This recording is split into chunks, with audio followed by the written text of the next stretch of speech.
Queridos, novamente, Pastor Onéas, seu conservo, seu amigo, Igreja Batista Sião em Campo Grande, Ministério Chama Viva e a nossa escola ministerial Chama Viva, trazendo o curso do Apocalipse, versículo por versículo. E nós chegamos nesta aula ao capítulo 10, um capítulo muito especial, em que o Senhor vai falar com todo o afeto, todo o carinho ao seu servo João. Ele fará uma pausa nas revelações apocalípticas para tratar diretamente com seu servo fiel, o apóstolo João, que estava, como nesta gravura, na ilha de Patmos, recebendo a revelação. Deus ama os seus profetas, Deus honra os homens que ele escolheu para a sua obra da profecia. Vamos, portanto, ao capítulo 10. Pegue agora a sua Bíblia, abra ela ao lado do seu celular, do seu computador, do seu notebook e vamos à revelação da palavra de Deus. Aí está. Já estamos no capítulo 10. João come um livrinho. O texto é curioso, é realmente sugestivo. Vamos ver o que foi realmente isto, ou o que é realmente isto, não é? A nossa introdução, vamos lá. Neste capítulo veremos o apóstolo João e o livrinho trazido do céu. Há algo neste capítulo que simplesmente não sabemos o que é, pois a ordem foi que João selasse o que lhe foi dito. Aqui está, chegamos a um ponto do Apocalipse em que ninguém na terra pode decifrar, ou o que seja, ou explicar em detalhes, saber o que é. Nem Pastor Onéas, que está aqui nessa batalha, se posso dizer assim, para lhe trazer revelação do livro do Apocalipse. Portanto, vamos lá, vamos ver o que é isto de fato, né? Essa ordem para João que ele selasse o que lhe foi dito. Aí está uma gravura muito bonita, eu achei bonita e coloquei: João come um livrinho. Aqui está o apóstolo João escrevendo a revelação.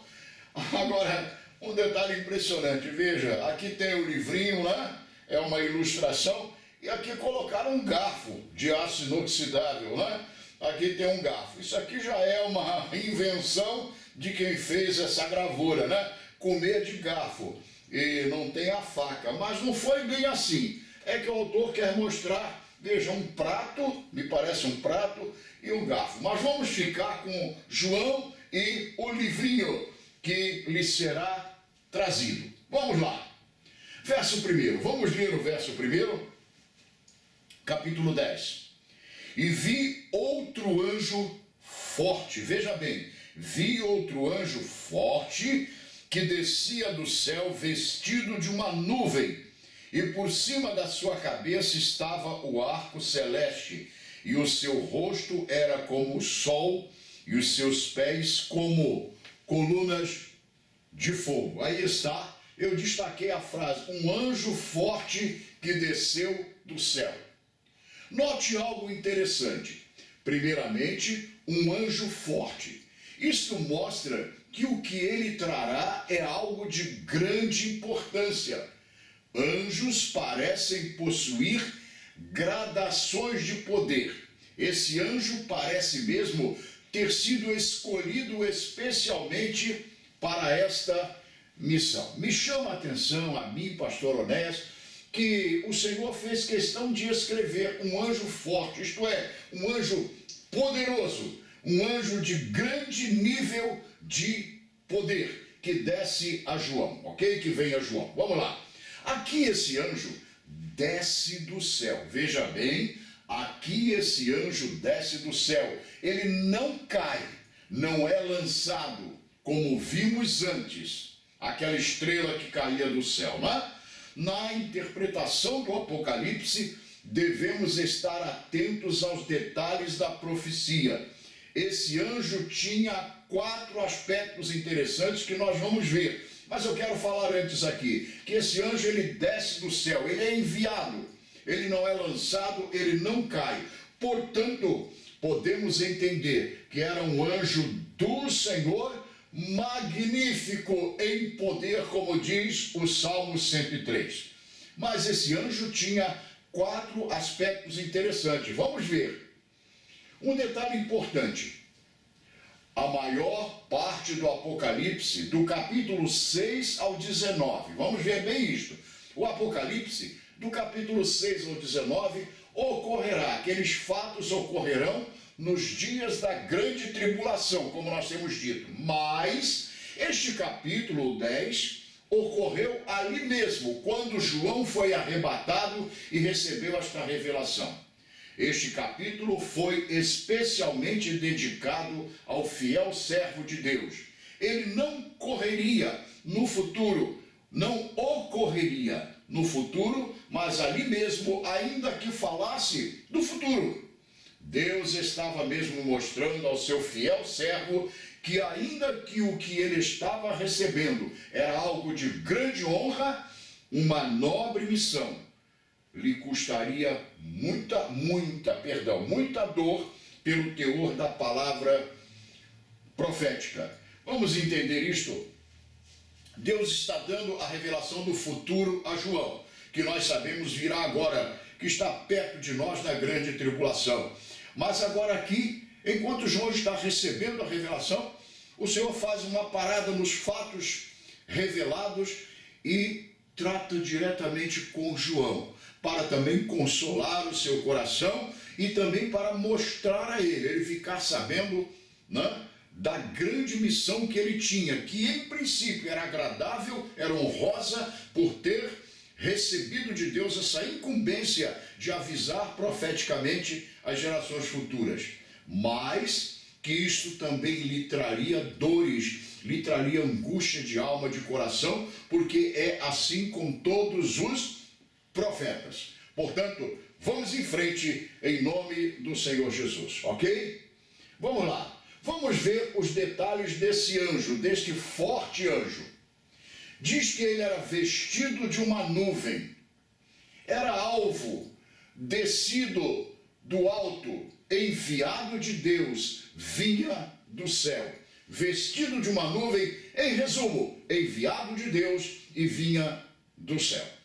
Amém? Um ser celestial. Segundo, um arco celeste estava sobre a sua cabeça. O arco celeste, nós sabemos, significa paz. Ele vinha em missão de paz. Não vinha operando os juízos de Deus, como nós estamos vendo nos selos e nas trombetas até aqui. Ele vinha em missão de paz. Ele vinha estar com o filho amado de Deus, João, o seu profeta. É muito bonito vermos a forma diferente, sublime, eu colocaria mais aqui, afetuosa, como Deus trata com os seus filhos. E eu colocaria mais, seus filhos amados.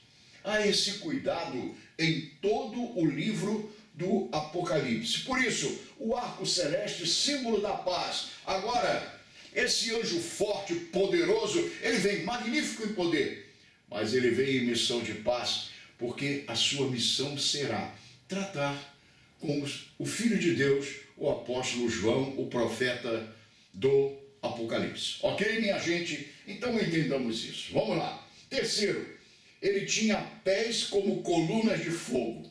Embora viesse em missão de paz, era magnífico em poder. Ele pisava ou pisaria a terra com poder. Ele estava ali pisando a terra com poder. Daí ser um anjo forte, ok? Tudo isso tem uma simbologia no Apocalipse. Vamos ao verso 2, aí já vimos o perfil do anjo que veio a João. Agora nós vamos ao verso 2 que diz assim, sobre esse anjo. E tinha na sua mão um livrinho aberto, e pôs o seu pé direito sobre o mar e o esquerdo sobre a terra. Nas suas mãos eu destaquei. Nas mãos desse poderoso anjo estava um livrinho aberto. Sobre esse livrinho, pequeno livro, falaremos mais adiante, ok? Vamos lá. Versos 3 e 4. Vamos aos versos 3 e verso 4. Diz assim: e clamou com grande voz, como quando brama o leão, e havendo clamado, os 7 trovões fizeram soar as suas vozes, e sendo ouvidas dos 7 trovões as suas vozes, João diz assim: eu ia escrevê-las, e ouvi uma voz do céu que me dizia: sela ou fecha o que os 7 trovões falaram, e não escrevas. Gente, interessante. Veja, eu destaquei a frase: sela ou fecha o que os 7 trovões disseram. Deve ter sido algo tão terrível, tão tremendo, que a voz disse que João não escrevesse. Isto eu, pastor Onéas, não posso sequer tentar imaginar. Talvez alguém pense, mas por que Deus fala isso em princípio, mas não fala? Deus diz que João ouviu. Por que o anjo então teria falado? Por que aquela voz teria vindo do céu a João se ele não podia revelar? Não sei. Pela primeira vez o pastor Onéas diz de modo claro e direto: não sei. Só Deus e João podem saber. Por que não falar que voz foi essa? Então não há do pastor interpretação para isso, pelo menos aqui, né? Vamos aos versos 5 e 6. E o anjo que via estar sobre o mar e sobre a terra levantou a sua mão ao céu e jurou por aquele que vive para todo sempre, o qual criou o céu e o que nele há, a terra e o que nela há, o mar e o que nele há, que não haveria mais demora. Aí está, não? Primeiro eu quero falar, antes de chegar aqui, eu quero falar a você sobre esse anjo. Olha, esse anjo que veio a João, ele era tão poderoso ali na revelação, na visão de João, na presença de João, tão poderoso, que diz que ele tinha pés sobre a terra e sobre o mar, para mostrar a sua grandeza. Agora, diz o texto que era um anjo, para você ver como os anjos de Deus são de fato magníficos em poder. Mas vamos lá, eu destaquei a frase: não haveria mais demora. Em várias partes, a palavra de Deus faz essa advertência. O próprio livro do Apocalipse termina com a expressão Maranata, que significa vem logo, Senhor Jesus. A Bíblia diz que Deus não retarda a sua promessa, ainda que alguns a tenham por tardia. E a Bíblia diz mais, de pessoas que dirão: desde muito tempo que há mundo que se fala da vinda dele e ele não veio, ele não veio, ele não veio. E posso falar uma coisa a você? Até nós crentes, filhos de Deus, ouvimos falar do arrebatamento da igreja, da vinda do Senhor Jesus para buscar a sua igreja. A gente pensa por vezes, não é agora. Eu, por exemplo, tenho 73 anos de idade e desde menino, desde pequeno, que eu ouço falar do arrebatamento da vinda do Senhor Jesus. Já se passam, no total da minha vida, 73 anos. E ele não veio até agora. Mas a Bíblia diz que o Filho do Homem virá uma hora em que não pensamos. Do mesmo modo, como a vinda do Senhor Jesus, nós precisamos entender que essas coisas, ainda que pareçam tardias, ainda não vieram. Tanto tempo se passou, não vieram. Paulo falou isso às igrejas lá 2000 anos atrás, aos Tessalonicenses, por exemplo. E até agora nada. Mas olha, o Filho do Homem virá. E essas coisas também virão.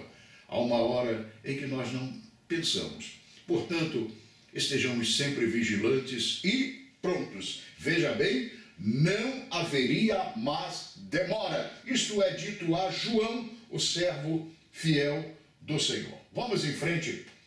Verso 7.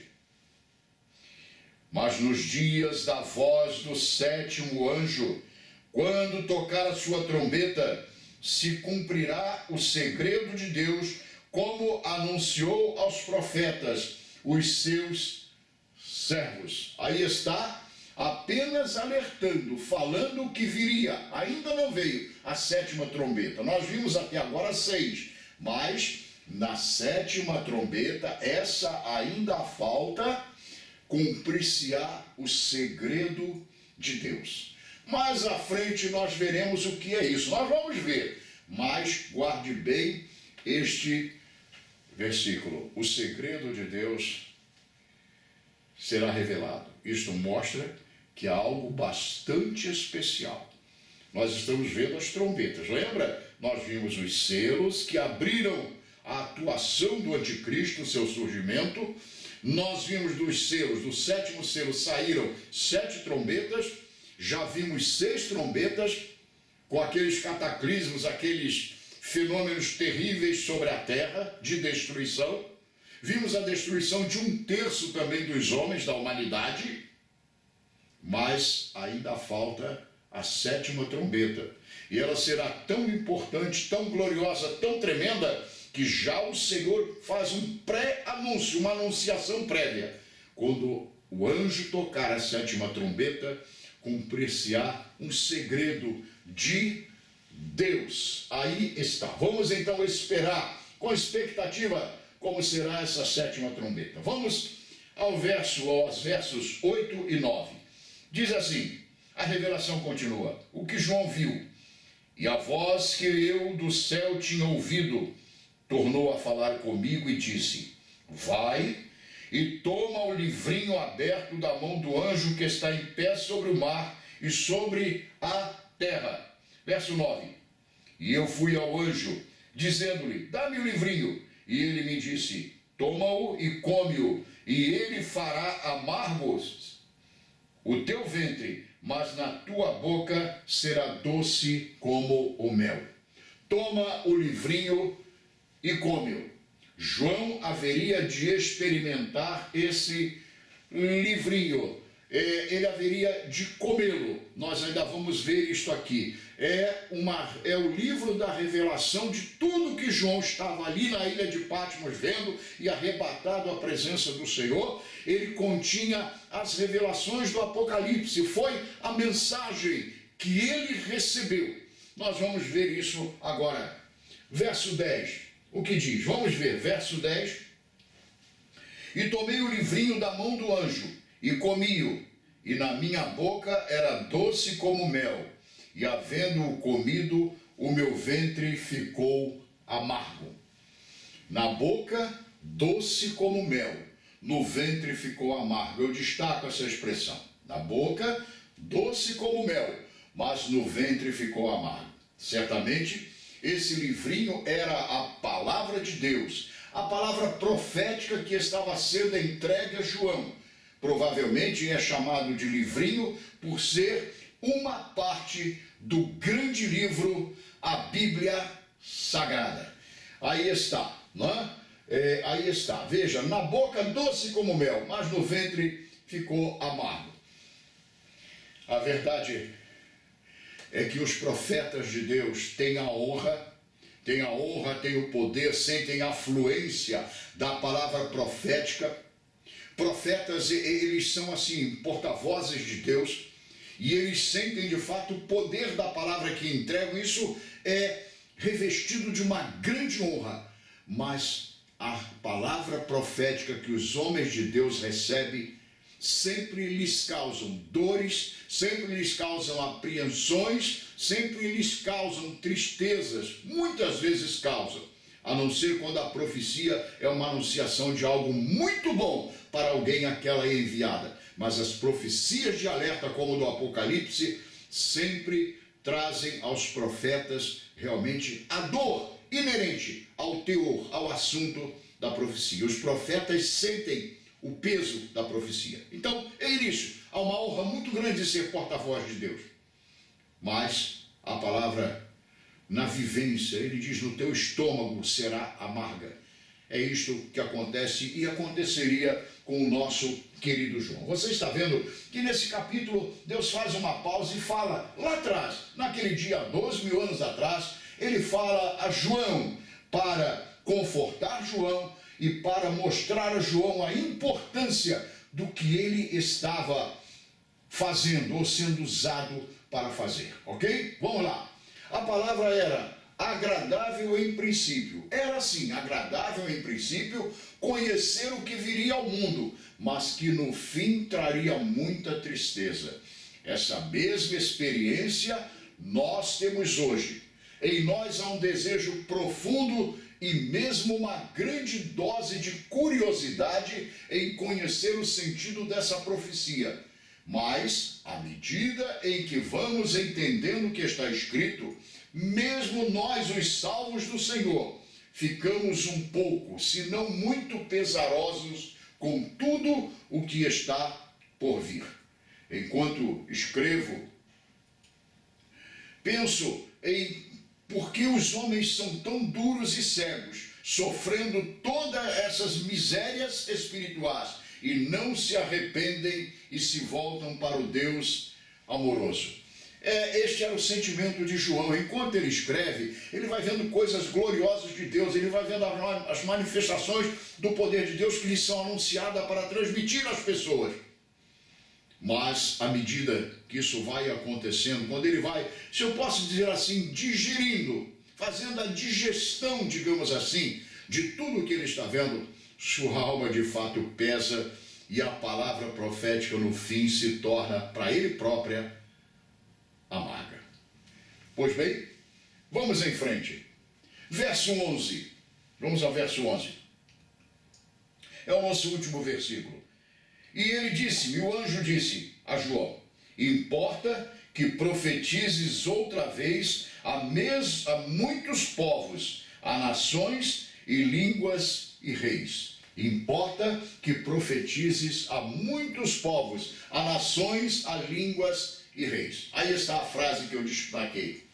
Embora essas revelações ao fim causassem tristeza a João, Deus o tinha escolhido para a importante tarefa de profetizar a vários povos. Nós, inclusive, estamos sendo alcançados por essa profecia agora, no estudo desse livro. Eu, pastor Onéias, desejo muito que você entenda a honra dada a João de profetizar de um modo mais claro em todas as escrituras sagradas sobre o tempo do fim. Gente, João viveu há cerca de 2000 anos atrás. João foi contemporâneo de Cristo, seu apóstolo, seu discípulo. Ele disse, as nossas mãos tocaram a palavra da vida. Ele esteve com Jesus. E essa profecia de João, essa experiência, atravessou os anos e chegou até nós. E ainda irá mais à frente e ela será cumprida, não demorará muito mais.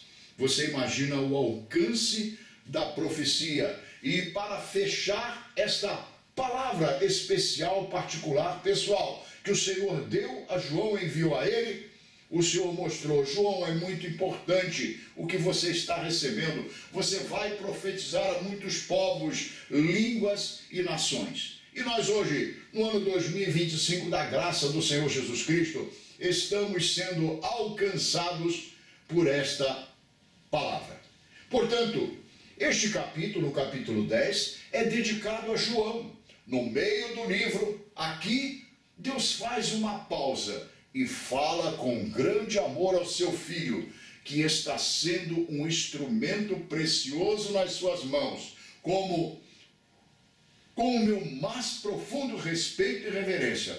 Parece que o Pai amoroso, eu penso assim, fez uma pausa nas revelações tremendas para fazer um carinho, uma manifestação de afeto ao seu filho, consolando o seu coração até que chegasse ao fim do livro, onde lhe mostrará o destino glorioso, não só dele, mas de todos os que amam a sua vinda, a vinda do Senhor.